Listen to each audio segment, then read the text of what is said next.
Hi, everybody. A very warm welcome to FitNCalm. Wherever you're joining in from, you can leave a comment over here for us on YouTube and tell us your name and where you're joining in from. So, every Sunday, we bring you these webinars that bring in an aspect of yoga off the mat. So, it could either be health, it could be related to our scriptures, and this time we are bringing you yoga stories from Indian mythology, and we have a very, very special person with us over here today, and that's Priyamani. I just wanted to share a story about her, before I share what she does. And that was the first time I had met her. That was in the Bangalore ashram, and I still remember. I don't think I've told this to you also, Priya, till now. And I saw her, and I remember she was wearing these jeans and wearing a nice bindi, this hip girl, making us do so many activities over there and meditating. And I felt, wow, it's so cool to be spiritual, if it's like that. And you've been like my girl crush since then. So I really like admired, and you were someone I looked up to.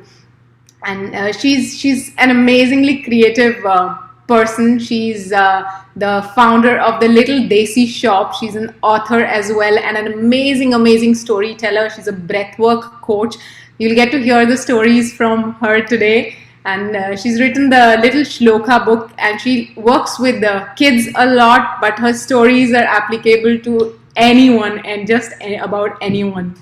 So, Priya, are you there? Hi, Priya. Yes, I am. Yes. Sure. So this is Priyamani. Thank you so much, Priyamani, for being here. Thank you for inviting me. And it's so nice to finally have you. I have been thinking of inviting you from like a very long time. You should check out her Instagram. It's the real Priyamani, right?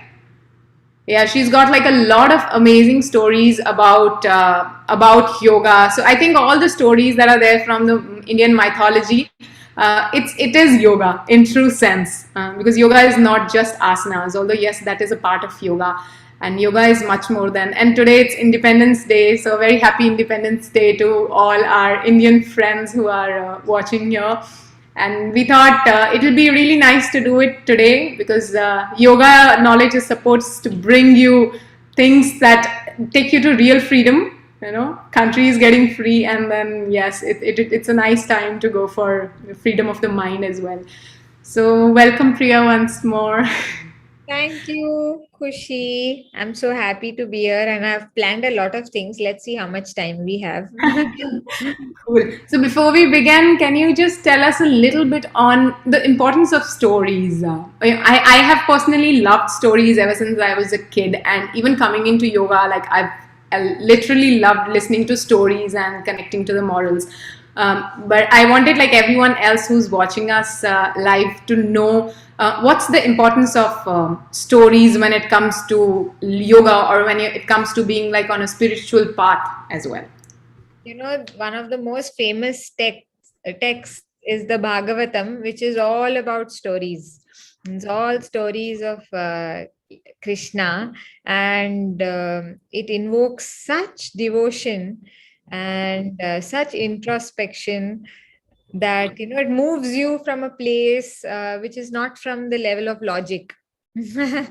So stories excite children because it opens their imaginary world, and as adults we lose in our day-to-day life that freedom to imagine something which is beyond the obvious. So in a story, you are in a parallel world. No wonder Harry Potter is such a rage, isn't it? Adults read it. I read it in one night. One book used to get read in a night. Oh, it's everyone's experience. So especially the Bhagavatam is such a rage among even people who don't follow shlokas, or don't know so much Sanskrit, or don't understand terminologies in Sanatana Dharma. So if you see in North India, in South India, there are so many people who share their version masala dal ke. stories of the Bhagavatam, and so many people across ages come and sit and listen to it like they are children. Old people sit. I was in Rishikesh once, and there was a group of really, really old people, all in ghungat. And again, I was in jeans with my fluorescent bindi.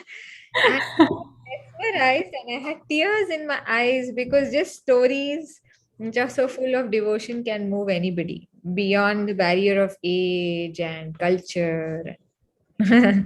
Stories are so special. Yeah, I think I can vouch for that. And I feel it's also the best thing. Other things may be little difficult, but stories, it's easy. It's easy path. Bhakti yoga effortlessly. Very much. Totally agree. So today, can you tell us few stories of yoga that are related to the Yoga Sutras, Patanjali Yoga Sutras? Yeah, let's do that. So I'm going to share. Am I allowed to share the screen? Yes, you can share. I've made you the co-host. I'm just taking three simple Patanjali Yoga Sutras, which can be decoded in so many ways. I just try to draw a parallel with some mythological story that might be of interest to all of you. So let's start. So the first one, I'm sharing my screen. Give me a second.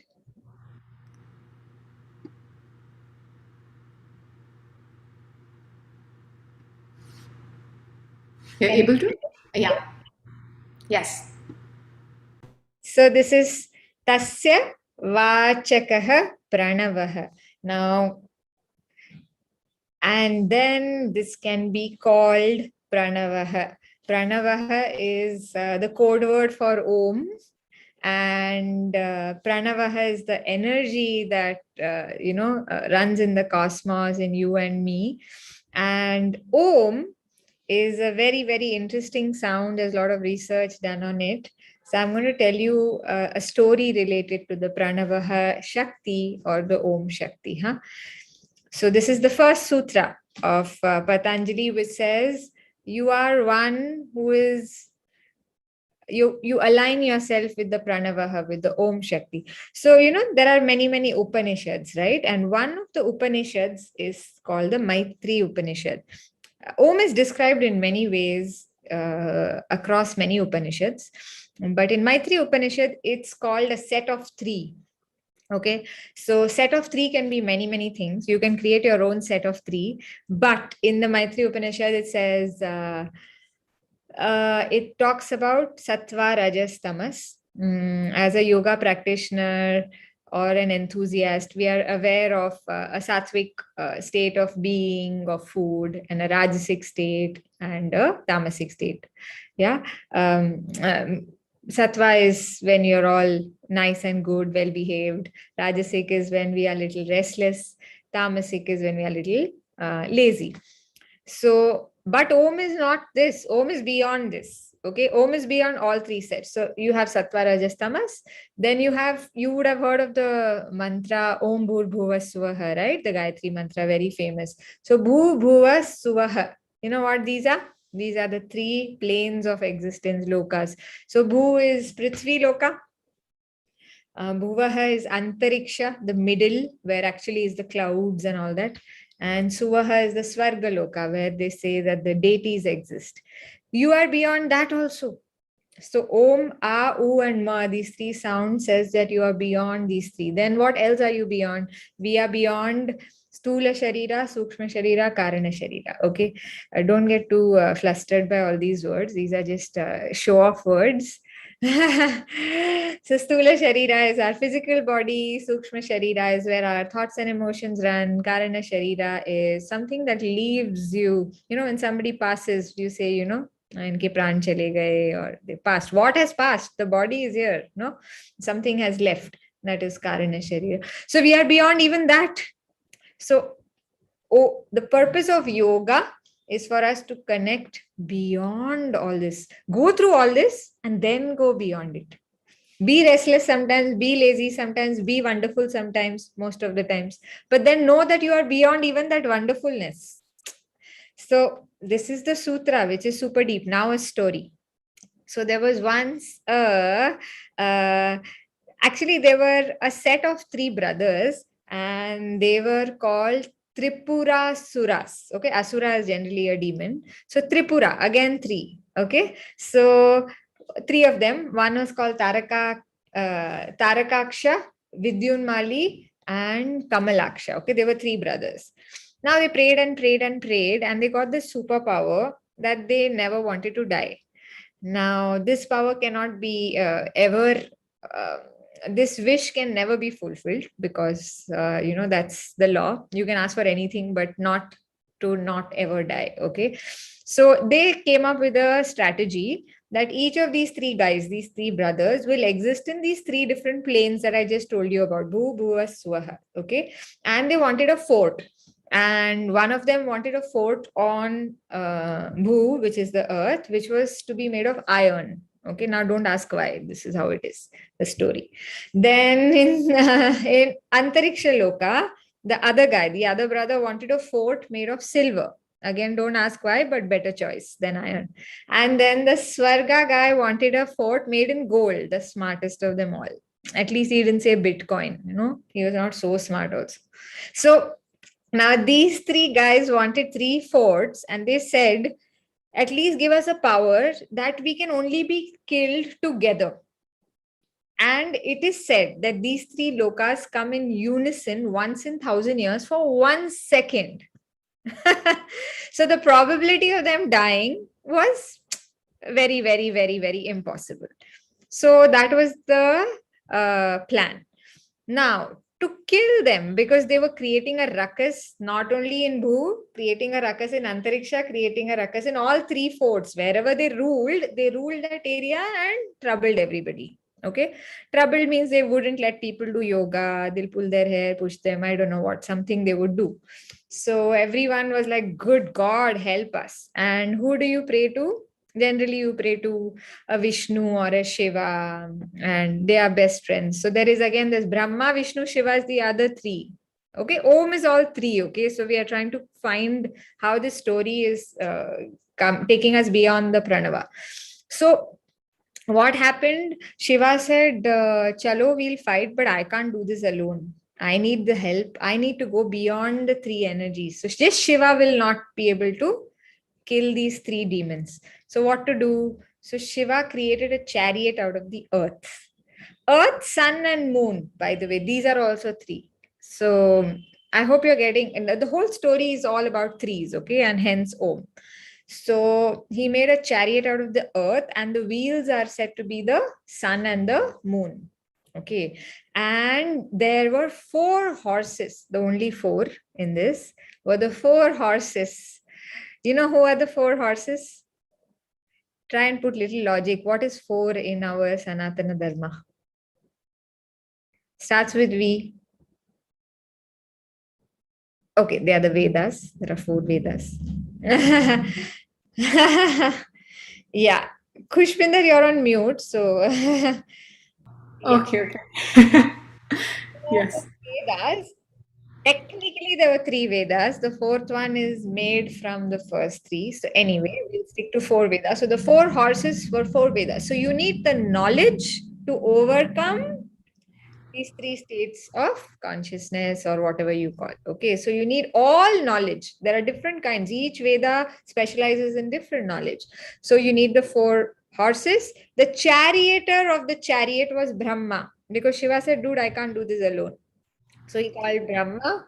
So there was Brahma, and he attacked with a Narayana Astra, like a bow basically. And why is it called Narayana? Because Vishnu also had to come into the picture to save all this. So it said the bow was made of the Meru mountain. The string in the bow, the bow has a string, right? The string was made of Adishesha, which is the snake bed in which Vishnu kills. So that, and then the arrow was Vishnu himself in the form of an arrow, which would magically split into 3 and kill all the 3, ruin all the 3 forts with the 3 guys in the 3 parallel worlds in that 1 second, once in 1,000 years. Like, how cool is that? So such extreme precision was only when everything was three and everything came together and went beyond their respective energies. So this is an interesting story, I thought, and this is how those three guys were finished. And this teaches us that, first of all, you need knowledge, you need the horses to go beyond that, and you have to not reject any one of the energies. Let's say one day we are tamasic, lazy. It's okay. We don't have to punish ourselves. Know that it's okay. One day you're very sattvic and you get all these amazing thoughts. You go and help five people. You don't have to get carried away also. I mean, it's good. Life is like that. Yeah. So yoga is, that's what, yoga is realizing every moment that it's okay if an emotion comes good or bad, you're beyond the good or the bad emotion. So this was the first story of the three Tripurasura. You can look them up actually. You can look up the Tripurasura Samhara, which was done by the combo pack of Shiva, Vishnu, and Brahma on the chariot. There are these imageries and these three demons and all these forts and all that. This is, I thought it's a nice, rare story. So this is the first one. Yeah. So let's read the mantra again. Tasya vachakaha pranavaha. Yeah. So we'll do a meditation after where we will acknowledge all these energies and surrender it, that we are beyond all this. Yeah. We are beyond the Stula Sharira, Sukshma Sharira, Karana Sharira. We are beyond everything. Yeah. What is there beyond? Don't ask me. It's a continuous exploration, isn't it? Okay. Yeah. Second one, Ishvara Pranidhana. This is so beautiful. Ishvara is that consciousness which is beyond all this. Pranidhana is surrendering. Yeah. So here there are actually two stories. I'm going to try and do it super fast. Or should I just tell one? I don't know this time. It's all right. Your wish. You can. Okay, I think I'll stick to one because then there's one more in the next sutra. Okay, we'll stick to one story. We'll save something for later. So, Ishvara Pranidhana is the power of surrender. Generally, actually, in Western philosophy, surrendering is supposed to be something done by the weak. Yeah, but in the Asian or the Indian philosophy, it is the highest strength to be able to surrender. It gives you great power. Surrender really empowers. It's not a sign of weakness at all.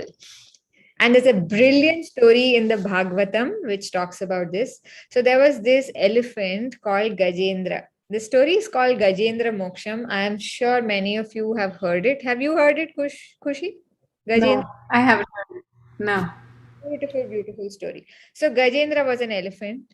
Why was he an elephant? Because actually he was a king. His name was Indra something. I'm sorry, I forget.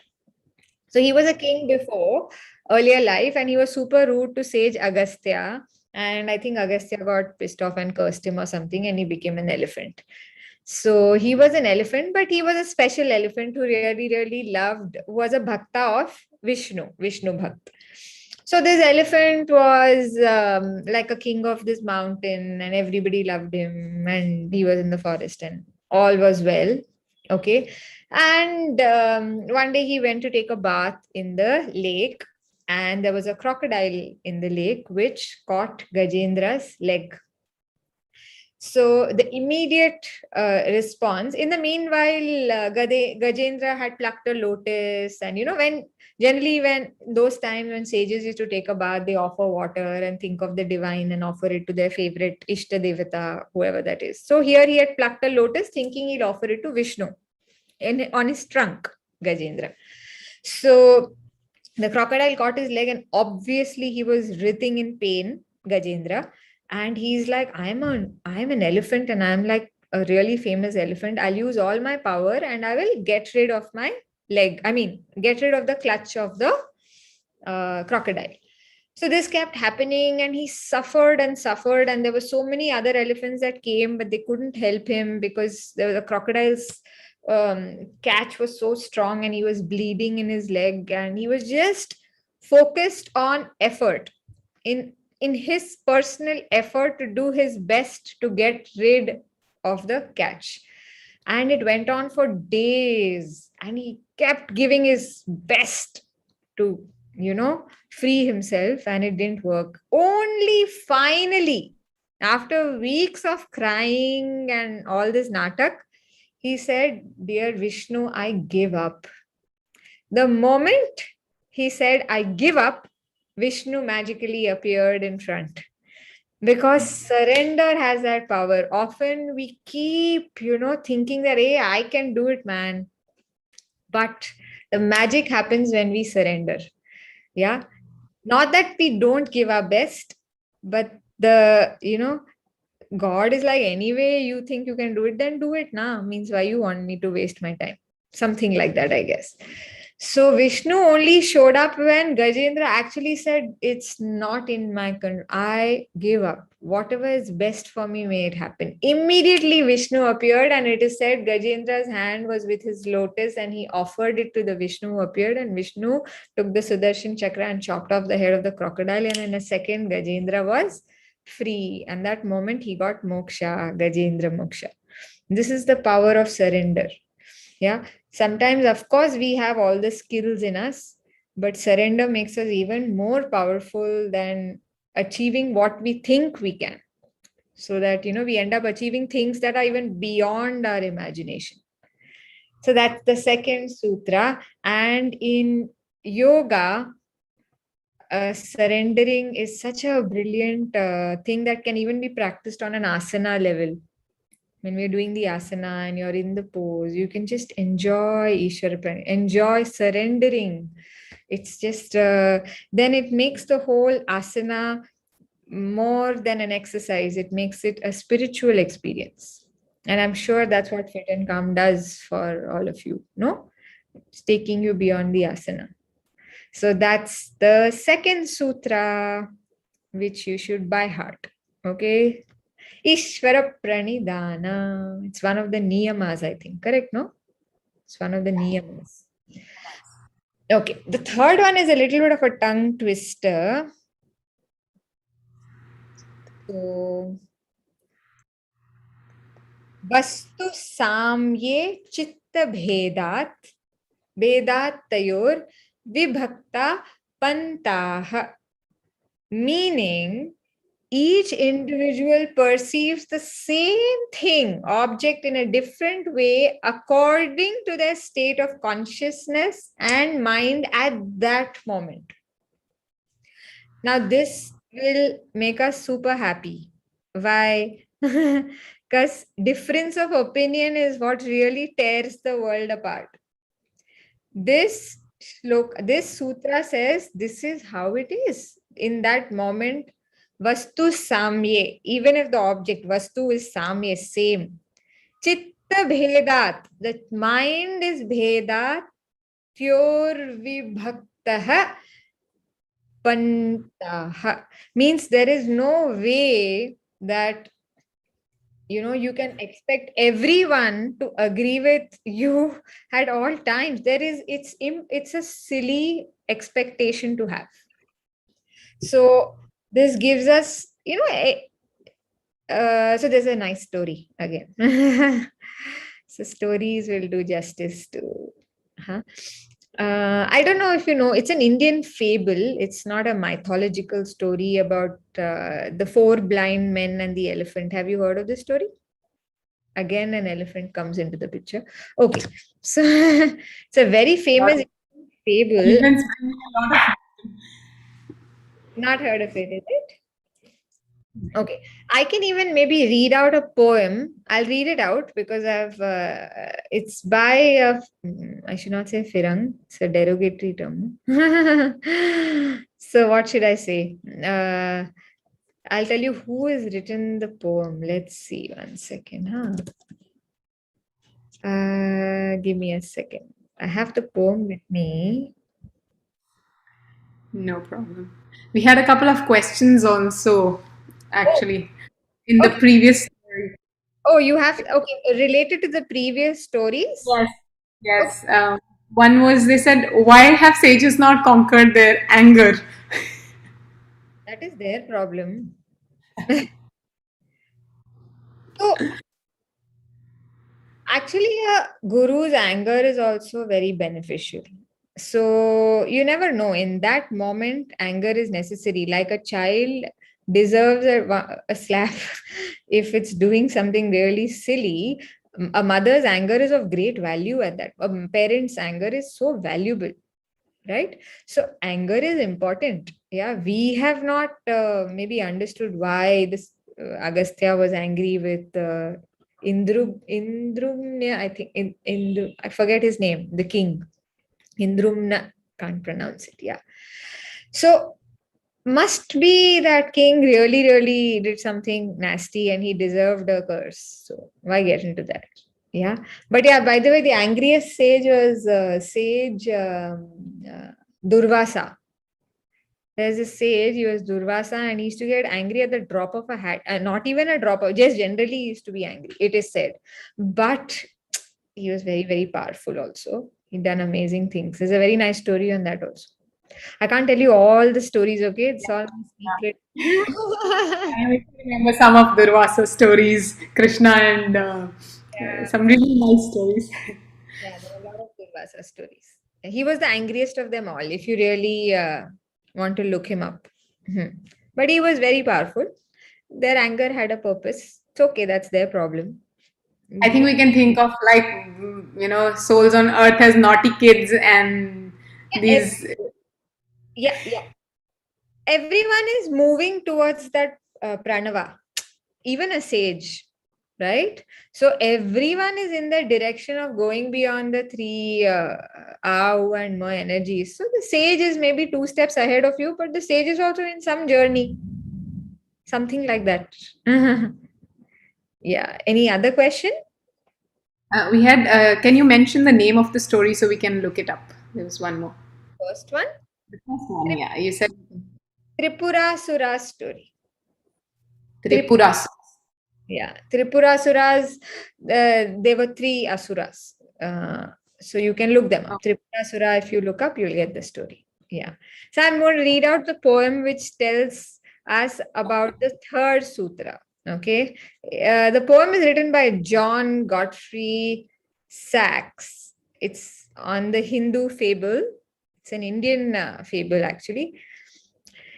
It was six wise men of Indostan, to learning much inclined, who went to see the elephant, though all of them were blind, that each by observation must satisfy their mind.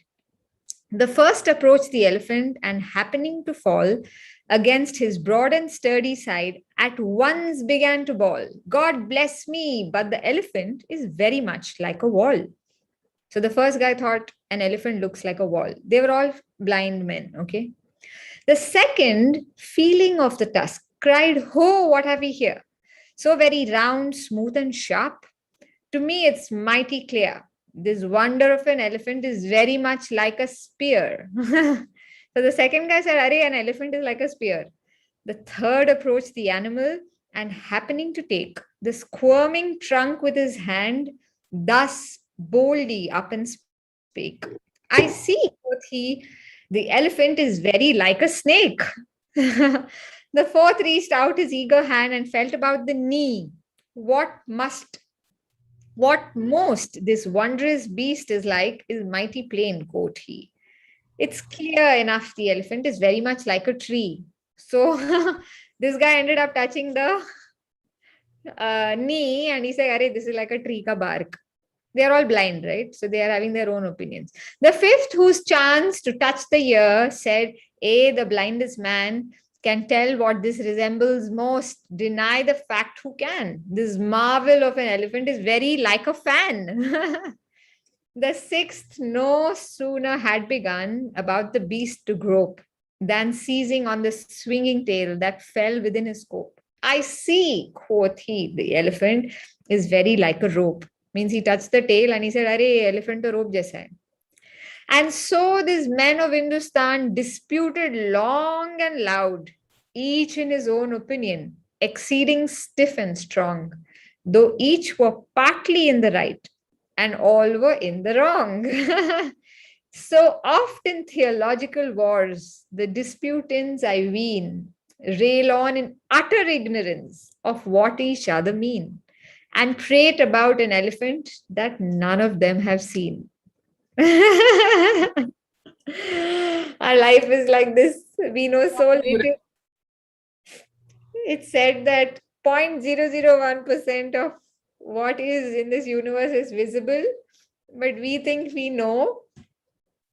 We're all like those six blind men, assuming that this is how life is, this is how life is. And then we have these great debates. Hey, you're wrong, I'm right. And somebody who's beyond the pranava is having a real loud laugh at the absolute comedy show. So I thought this is the last story. This is so beautiful. We got another message on YouTube. They said, thanks, Madhuri said, thanks for answering my questions. And she said, I wanted to know the second story. So the second story is also very profound. So it's about surrender. Basically, in yoga, it says surrender and jnana. These are the two ways. Surrender is not the only way.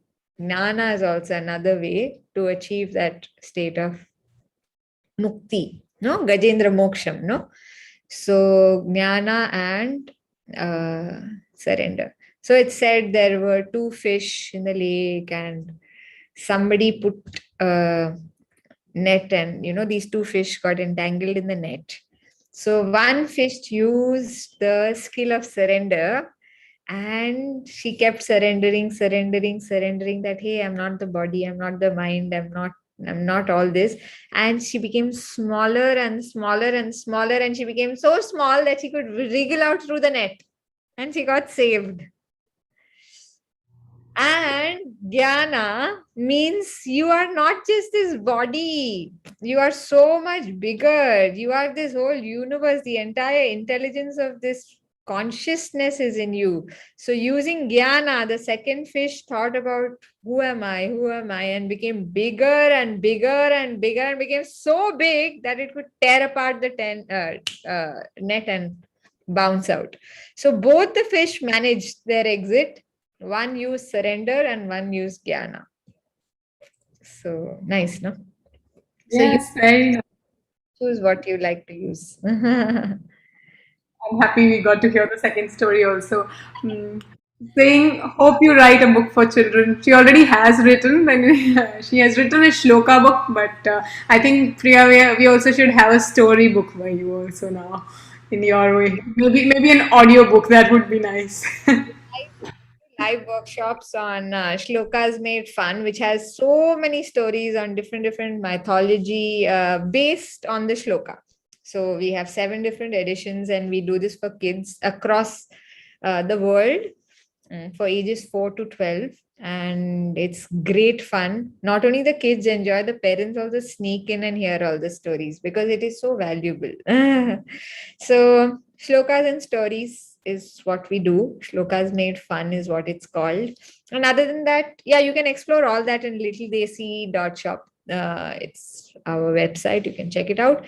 Other than that, some videos of different stories are there on YouTube, on Instagram, littledesi.shop. So you can check that out. Put up the details if you have any next workshops also coming up. We'll put up those details.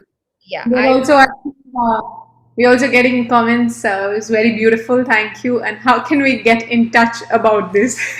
So we'll share the details. yeah, I can share something immediately with you that maybe you can share with them in the. I don't know, how will you share it? Yeah, I can share in the chat also. Otherwise, I can update the description as well. So this is live chat that's happening. Okay, you can update the description maybe, but Update the description, and it's Desi. You can just mention the website for them once. Yeah, I'll do that right away. You know what I'll do? I will. So these are the upcoming workshops. I'm sending you a link and it has the website and everything. I'm putting it in the chat. I'll update it. Yeah. And of course, it leads you to the website so you can explore the website also. And we were going to have a meditation on the first sutra today, right? Yeah, let's do that. No? So let's all sit comfortably. Close our eyes. Before that, let's shake a little bit. Stula Sharira. Shake, shake, shake. Shake your hands. Up and down. Yeah, Khushi, you can do this part. Some jazz hands. Some Bharatnatyam hands. Some Kathak hands. Forgot to tell everyone that you're a dancer. Even I've forgotten I'm a dancer. Okay, interlace your hands, stretch your spine up. Breathe in, stretch, breathe out, relax. Then breathe in, breathe out and bend to the right. Breathe in, breathe out to the left.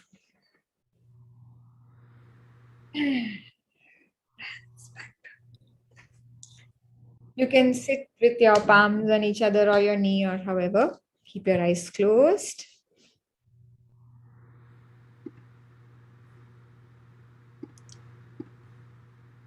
Eyes are closed. Tasya vachakah pranavah.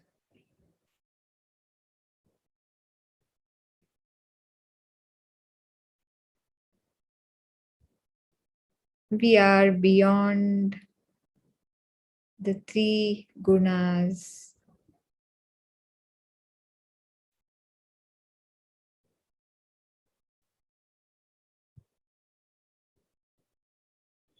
Observe which aspect of you is feeling lazy or lethargic right now.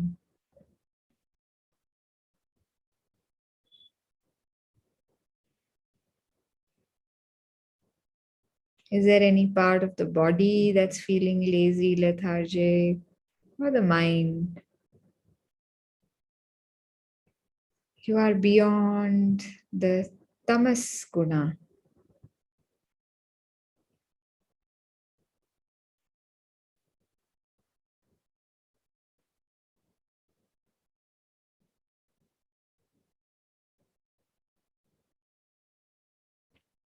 Observe if any part of the body or the mind is restless.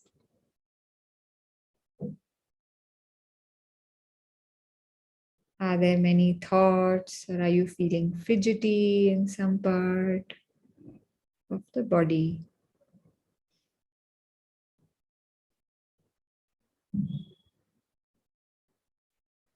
You are beyond the Rajoguna.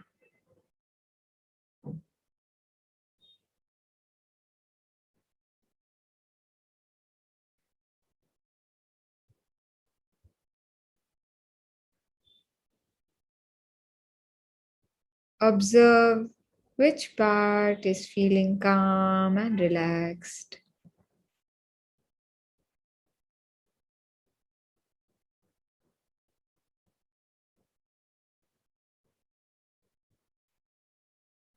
You are even beyond the Sattva Guna.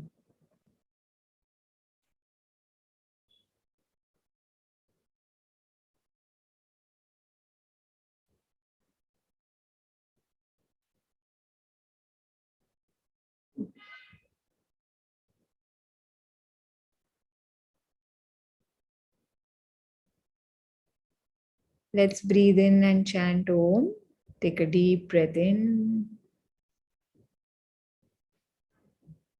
Om.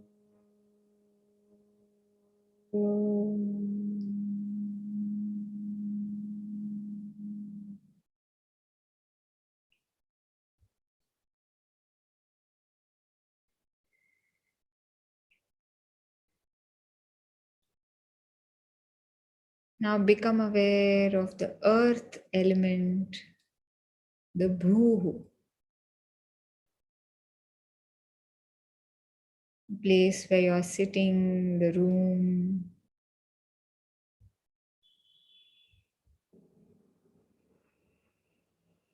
the city you are in,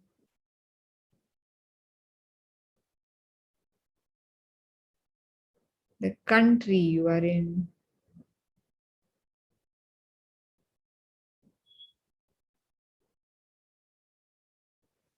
Become aware of this entire planet that we call home.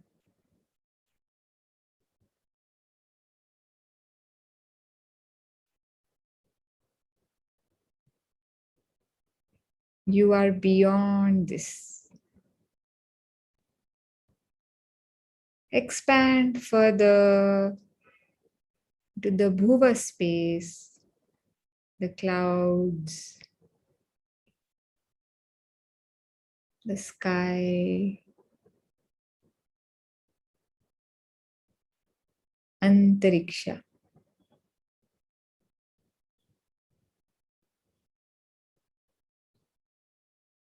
Take your awareness further into suvaha,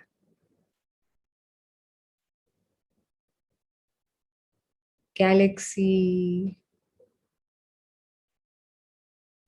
beyond the galaxy.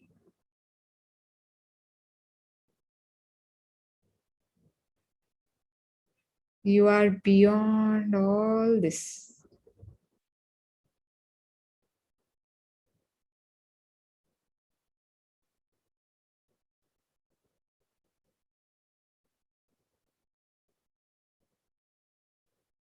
Breathe in. Oh.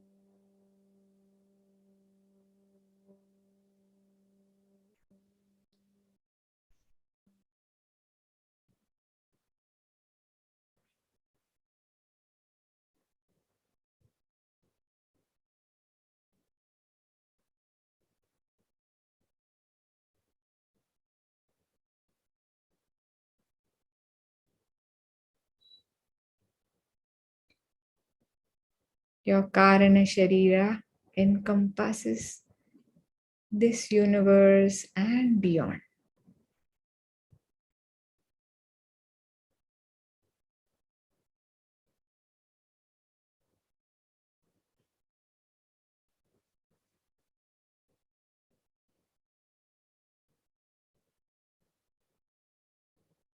Bring your awareness to your Sukshma Sharira, to any thoughts or feelings right now. Come back.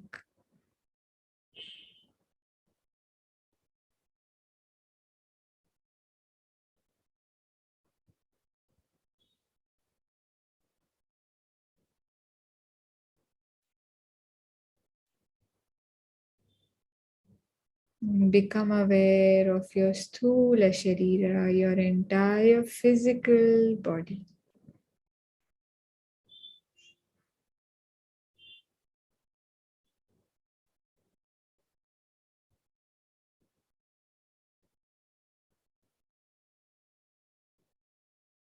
The physical body is a gift to experience the pranava. Breathe in.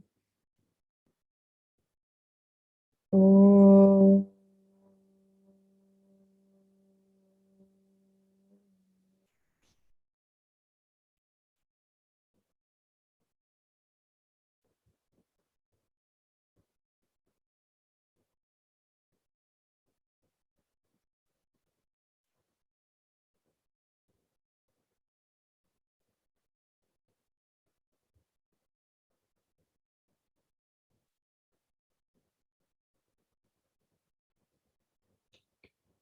अनेक जन्म संप्राप्त कर्म बंध विदाहिने आत्मज्ञानप्रदानेन तस्मै श्रीगुरवे नमः।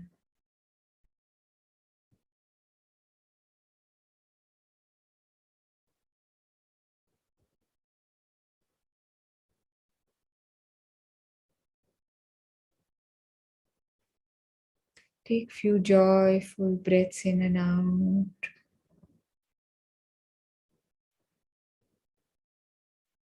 As you become aware of your body and your surroundings, few more joyful breaths.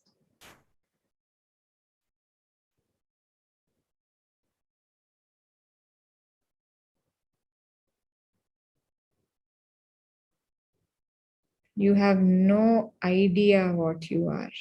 It's so beautiful, limitless.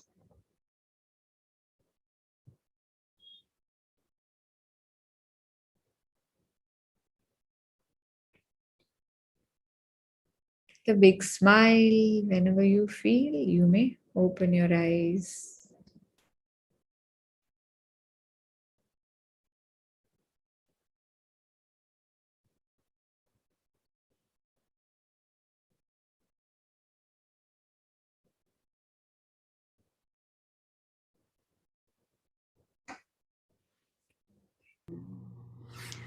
Thank you so much. This was beautiful. I think after meditation, you just don't feel like speaking. Yeah. Thank you for today. Thank you for these stories. It was, I think, a really nice way for me also to spend Independence Day. I was kind of missing India today. Thank you for this. I think the stories they bring about such wisdom in us, and they make you feel so soft from inside. Uh, yeah, I think this is what I was just feeling right now. Wonderful. So much gratitude comes up. Exactly. So nice. Thank you all, and I hope you had a good laugh and a good meditation both. And We're though getting how comments. many It's people saying have beautiful. joined, Yeah.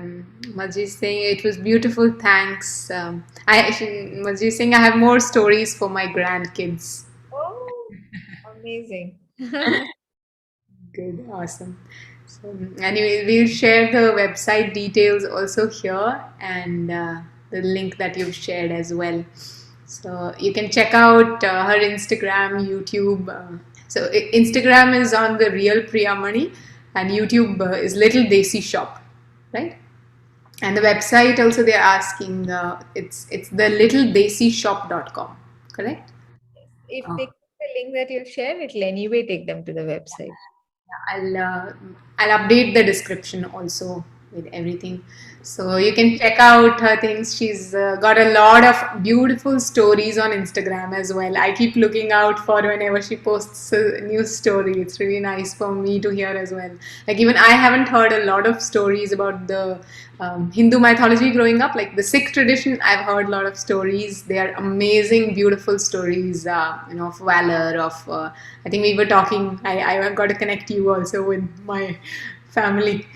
So for these stories, but it's really nice to see different kinds of stories as well. Thank you so much, Priya, for joining us today. Thank you so much, and everyone who's watching us live. Thank you for joining us today, for being here today, taking out time on a Sunday. So thank you for that, and we'll see you again. If you want to do some yoga, you can check out our channel. We have several 30-day yoga series for you to do, and even monthly yoga calendar we send out, which is free for everyone. And we also have yoga shala also, so online yoga classes if you are interested. And otherwise, we'll see you here next Sunday. Thank you for joining. May you stay fit and calm.